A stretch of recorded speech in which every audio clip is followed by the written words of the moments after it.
Hello' বন্ধুসকল, স্বাগতম জনাই পুনৰ আহিছোঁ মোৰ ইউটিউব চেনেল ahsec ইনফলৈ। আজি লৈ আহিছোঁ এটা গুৰুত্বপূৰ্ণ খবৰ। এই খবৰটো হৈছে যে উচ্চতৰ মাধ্যমিকৰ প্ৰথম বৰ্ষৰ ছাত্ৰ ছাত্ৰীসকলৰ বাবে ইতিমধ্যে নাম ভৰ্তিকৰণ আবেদন চলি আছে। এই আবেদন কেনেকৈ সম্পন্ন কৰিব? এজন ছাত্ৰই সৰ্বাধিক 5খন শিক্ষানুষ্ঠানত এই আবেদন কৰিব পাৰিব। 12 জুনৰ ভিতৰত দৰ্পণ পৰ্টেলত সম্পন্ন কৰিব লাগিব এই আবেদন প্ৰক্ৰিয়া।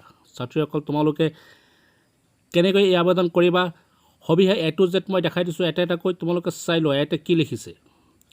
ইয়াতে এটা সৰু ৰিকুৱেষ্ট, যিসকল ছাত্ৰ ছাত্ৰী মোৰ চেনেলত নতুন তেওঁলোকে মোৰ চেনেলটো ছাবস্ক্ৰাইব কৰি দিবা, যাতে এনেকুৱা হেল্পফুল ভিডিঅ' পোনপ্ৰথমে লাভ কৰা। ছাত্ৰ ছাত্ৰীসকল, তোমালোকে ইয়াত চাই লোৱা ইয়াতে কি লিখিছে। উচ্চতৰ মাধ্যমিক প্ৰথম বৰ্ষৰ নামভৰ্তিৰ বাবে জাননী।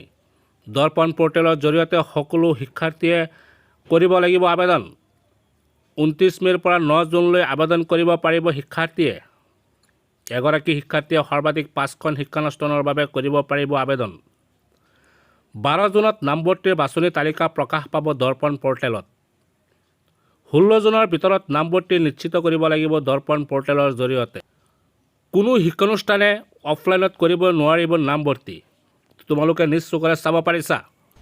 এতিয়া উচ্চতৰ মাধ্যমিকৰ প্ৰথম বৰ্ষত নামভৰ্তিক লৈ গুৰুত্বপূৰ্ণ নিৰ্দেশনা। হাইস্কুল শিক্ষান্ত পৰীক্ষাত উত্তীৰ্ণ প্ৰাৰ্থীসকলৰ বাবে মুহূৰ্তত এটা গুৰুত্বপূৰ্ণ খবৰ। এতিয়া নামভৰ্তিৰ বাবে অনলাইন মাধ্যমেৰে কৰিব লাগিব আবেদন।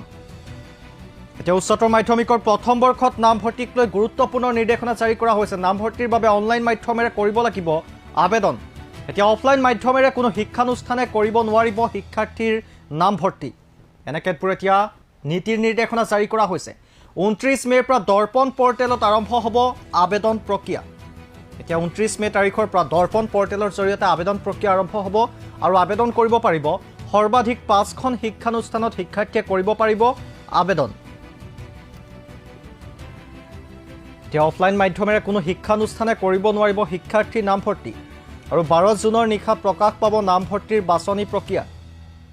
12 জুনৰ নিশা প্ৰকাশ পাব নামভৰ্তিৰ বাছনি প্ৰক্ৰিয়া। এতিয়া উচ্চতৰ মাধ্যমিকৰ প্ৰথম বৰ্ষত নামভৰ্তিক লৈ এতিয়া গুৰুত্বপূৰ্ণ নিৰ্দেশনা জাৰি কৰা হৈছে। এতিয়া উচ্চতৰ মাধ্যমিকৰ প্ৰথম বৰ্ষৰ নামভৰ্তিৰ বাবে অনলাইন মাধ্যমেৰে কৰিব লাগিব আবেদন। এতিয়া অফলাইন মাধ্যমেৰে কোনো শিক্ষানুষ্ঠানে কৰিব নোৱাৰিব শিক্ষাৰ্থীৰ নামভৰ্তি। এই মুহূৰ্তত এক গুৰুত্বপূৰ্ণ খবৰ। 29 মে'ৰ পৰা দৰ্পণ পৰ্টেলত আৰম্ভ কৰা হ'ব আবেদন প্ৰক্ৰিয়া। এতিয়া সৰ্বাধিক 5খন শিক্ষানুষ্ঠানত শিক্ষাৰ্থীয়ে কৰিব পাৰিব আবেদন। আৰু 12 জুনৰ নিশা প্ৰকাশ পাব নামভৰ্তিৰ বাছনি। এতিয়া 16 জুনৰ ভিতৰত নিশ্চিত কৰিব লাগিব নামভৰ্তি। আৰু এতিয়া উচ্চতৰ মাধ্যমিকৰ প্ৰথম বৰ্ষৰ নামভৰ্তিৰ বাবে অনলাইন মাধ্যমেৰে এতিয়া আবেদন কৰিব লাগিব। কেতবোৰ এতিয়া গুৰুত্বপূৰ্ণ নিৰ্দেশনা জাৰি কৰা হৈছে। এতিয়া অসম উচ্চতৰ মাধ্যমিক শিক্ষা সংসদ